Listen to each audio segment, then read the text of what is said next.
The Leaden Echo and the Golden Echo by Gerard Manley Hopkins. Maiden's Song from St. Winifred's Well. The Leaden Echo. How to keep? Is there any? Is there none such? Nowhere known some bow or brooch or braid or brace, lace, latch, or catch or key to keep back beauty. Keep it beauty, beauty, beauty from vanishing away. Oh, is there no frowning of these wrinkles, ranked wrinkles deep down? No waving off of these most mournful messengers, still messengers, sad and stealing messengers of grey. No, there's none, oh no, there's none, nor can you long be what you now are, called fair. Do what you may do what you may, and wisdom is early to despair. Be beginning, since nothing can be done to keep at bay age and age's evils. Hoar hair, ruck and wrinkle, drooping, dying death's worst, winding sheets, tombs and worms and tumbling to decay. So be beginning to despair. Oh, there's none. No, there's none. Be beginning to despair, despair.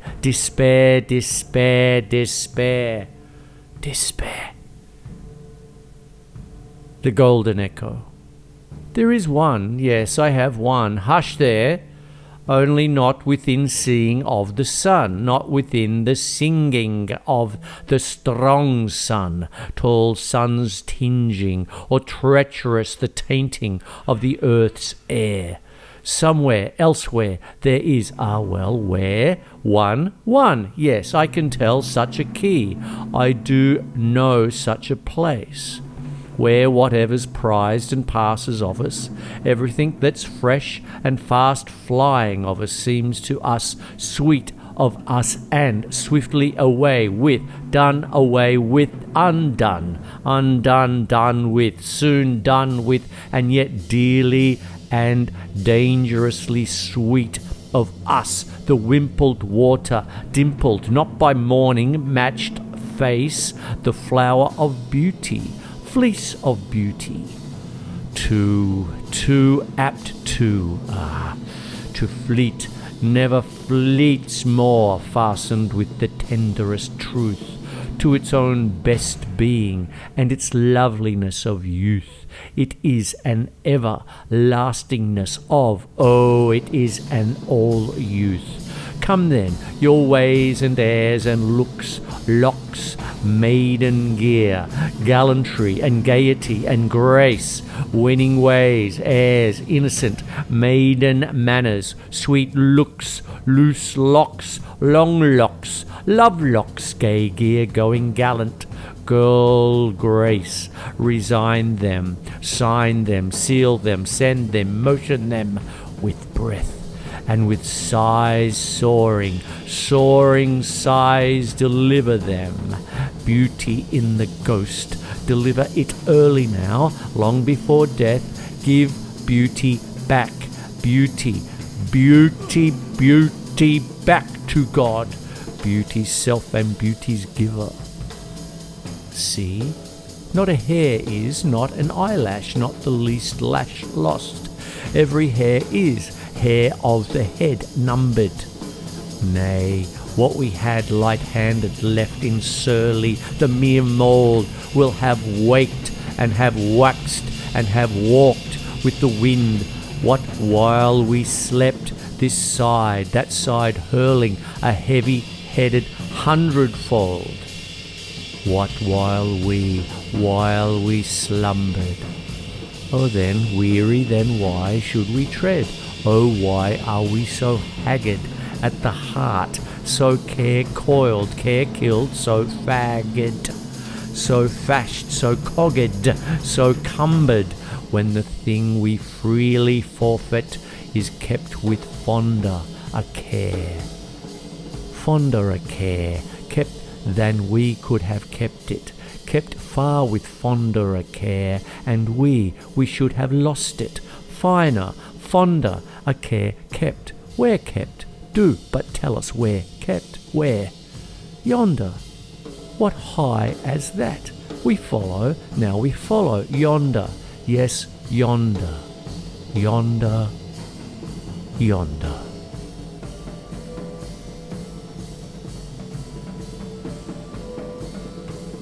The Good-Morrow by DONNE. I wonder, by my troth, what thou and I did till we loved. Were we not weaned till then, but sucked on country pleasures childishly, or snorted we in the seven sleepers' den?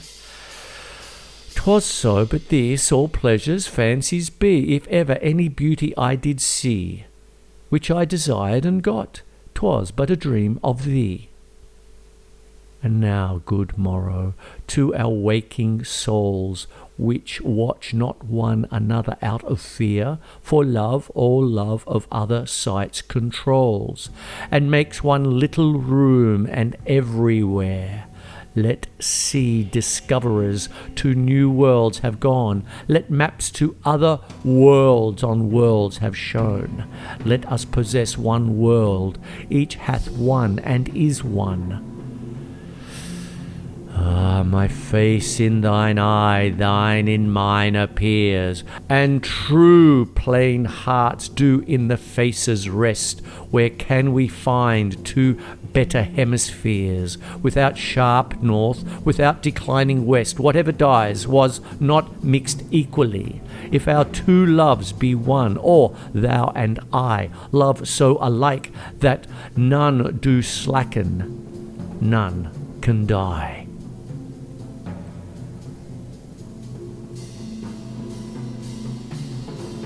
The Passionate Shepherd to His Love by Christopher Marlowe.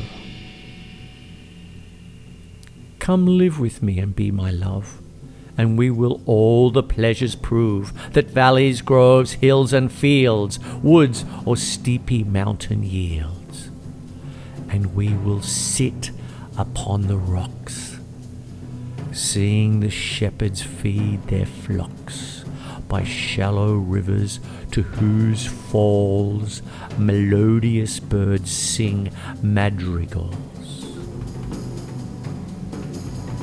And I will make thee beds of roses, and 1,000 fragrant posies, a cap of flowers and a kirtle, embroidered all with leaves of myrtle.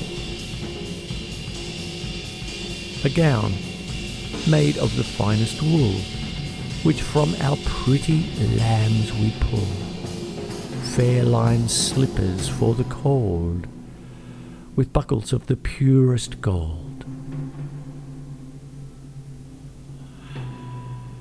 a belt of straw and ivy buds, with coral clasps and amber studs.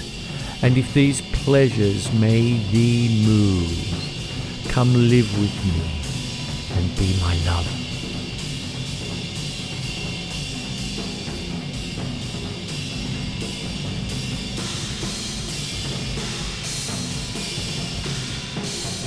The shepherd swains shall dance and sing for thy delight each May morning.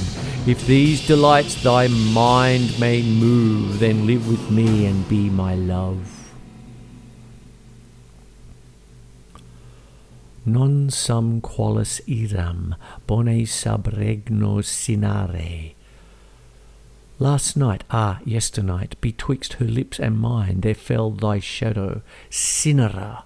Thy breath was shed upon my soul between the kisses and the wine, and I was desolate and sick of an old passion. Yea, I was desolate and bowed my head. I have been faithful to thee, Cinera, in my fashion. All night upon mine heart I felt her warm heart beat, Night long within mine arms in love and sleep she lay. Surely the kisses of her bought red mouth were sweet, but I was desolate and sick of an old passion. When I awoke and found the dawn was grey, I have been faithful to thee, Cinera, in my fashion. I have forgot much, Cinera, gone with the wind, flung roses, roses riotously with the throng, dancing to put thy pale lost lilies out of mind. But I was desolate and sick of an old passion, yea, all the time, because the dance was long. I have been faithful to thee, Cinera, in my fashion. I cried for madder music and for stronger wine, but when the feast is finished and the lamps expire, then falls thy shadow, Cinera, the night is thine, and I am desolate and sick of an old passion, yea, hungry for the lips of my desire. I have been faithful to thee, Cinera, in my fashion.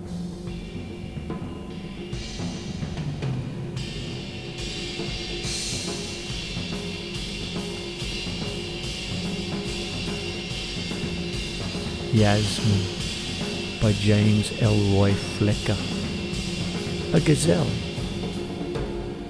How splendid in the morning glows the lily, with what grace he throws his supplication to the rose. Do roses nod the head, Yasmin? But when the silver dove descends, I find the little flower of friends, whose very name that sweetly ends, I say when have said, Yasmin. The morning light is clear and cold. I dare not in that light behold a whiter light, a deeper gold, a glory too far shed, Yasmin. But when the deep red eye of day is level with the lone highway, and some to Mecca turn to pray, and I toward thy bed, Yasmin.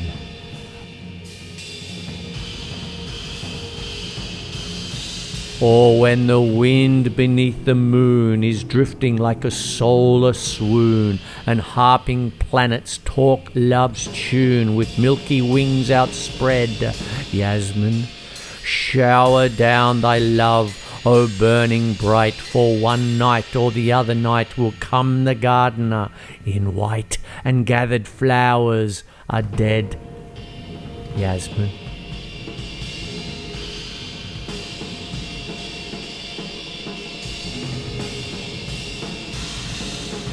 Welsh Incident by Robert Graves. But that was nothing to what things came out from the sea caves of Criccieth yonder. What were they? Mermaids? Dragons? Ghosts? Nothing at all of any things like that. What were they then? All sorts of queer things, things never seen or heard or written about. Very strange, un-Welsh, utterly peculiar things. Oh, solid enough they seemed to touch, had anyone dared it. Marvellous creation, all various shapes and sizes, and no sizes. All new, each perfectly unlike his neighbour. There, all came moving slowly out together. Describe just one of them. I am unable. What were their colours? Mostly nameless colours. Colours you'd like to see, but one was puce, or perhaps more like crimson, but not purplish. Some had no colour. Tell me, had they legs? Not a leg or foot among them that I saw, but did these things come out in any order? What o'clock was it? What was the day of the week? Who else was present? How was the weather? I was coming to that. It was 3:30 on Easter Tuesday last. The sun was shining. The Harlech silver band played Marchog Jesu on 37 shimmering instruments. collecting for Carnarvon's Fever Hospital Fund, the populations of Pwllheli, Criccieth, Portmandoc, Borth, Tremedoc, Penrhenndreth, were all assembled. Criccieth's mayor addressed them, first in good Welsh and then in fluent English, twisting his fingers in his chain of office, welcoming the things they came out on the sand, not keeping time to the band, moving seaward silently at a snail's pace, but at last the most odd, indescribable thing of all, which hardly one man there could see for wonder.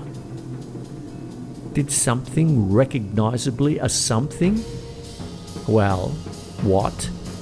It made a noise, a frightening noise. No, a musical noise? A noise of scuffling? No, but a very loud, respectable noise, like groaning to oneself on Sunday morning, in chapel close before the second psalm.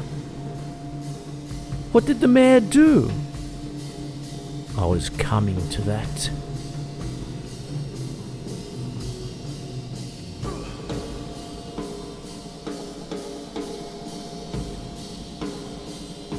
The Passionate Man's Pilgrimage by Sir Walter Raleigh, supposed to be written by one at the point of death.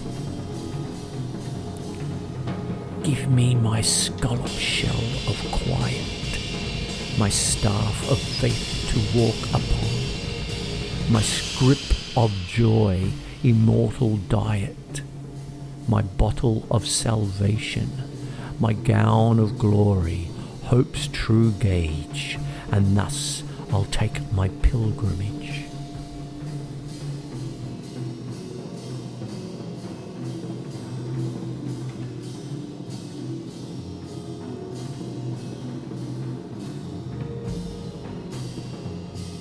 Blood must be my body's balm, no other balm will there be given, whilst my soul, like a white palmer, travels to the land of heaven. Over the silver mountains, where spring the nectar fountains, and there I'll kiss the bowl of bliss, and drink my eternal fill on every milken hill. My soul will be a dry before, but after it will never thirst more, and by the happy blissful way, more peaceful pilgrims I shall see, that have shook off their gowns of clay, and go apparelled fresh like me. I'll bring them first to slake their thirst, and then to taste those nectar suckets at the clear wells where sweetness dwells, drawn up by saints in crystal buckets. And when our bottles and all we are filled with immortality, then the holy paths we'll travel, strewed with rubies thick as gravel, ceilings of diamonds, sapphire floors, high walls of coral and pearl bowers. From thence to heaven's bribeless hall, where no corrupted voices brawl, no conscience molten into gold, no forged accusers bought and sold, no cause deferred, nor vain spent journey, for there Christ is the King's attorney, who pleads for all without degrees, and he hath angels but no fees, when the grand 12 million jury of our sins and sinful fury 'gainst our souls black verdicts give, Christ pleads his death, and then we live. Be thou my speaker, taintless pleader, unblotted lawyer, true proceeder. Thou movest salvation, even for alms, not with the bribed lawyer's palms. and this is my eternal plea to him that made heaven, earth, and sea. Seeing my flesh must die so soon, and want ahead to dine next noon. Just at the stroke when my veins start and spread, set on my soul an everlasting head, then am I ready, like a palmer fit, to tread those blessed paths which before I writ.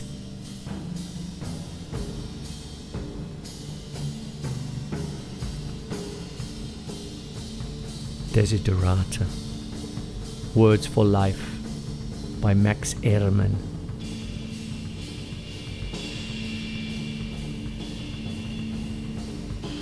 Go placidly amid the noise and haste, and remember what peace there may be in silence. As far as possible, without surrender, be on good terms with all persons. Speak your truth quietly and clearly, and listen to others, even the dull and the ignorant. They too have their story. Avoid loud and aggressive persons. They are vexations to the spirit. If you compare yourself with others, you may become vain and bitter, for always there will be greater and lesser persons than yourself. Enjoy your achievements as well as your plans. Keep interested in your own career, however humble. It is a real possession in the changing fortunes of time. Exercise caution in your business affairs, for the world is full of trickery. But let this not blind you to what virtue there is. Many persons strive for high ideals, and everywhere life is full of heroism. Be yourself. Especially, do not feign affection, neither be cynical about love. For in the face of all aridity and disenchantment, it is as perennial as the grass. Take kindly the counsel of the years, gracefully surrendering the things of youth. Nurture strength of spirit to shield you in sudden misfortune, but do not distress yourself with dark imaginings. Many fears are born of fatigue and loneliness. Beyond a wholesome discipline, be gentle with yourself. You are a child of the universe, no less than the trees and the stars. You have a right to be here, and whether or not it is clear to you, no doubt the universe is unfolding as it should. Therefore, be at peace with God, whatever you conceive him to be, and whatever your labours and aspirations. In the noisy confusion of life, keep peace with your soul. With all its sham, drudgery, and broken dreams, it is still a beautiful world. Be cheerful. Strive to be happy.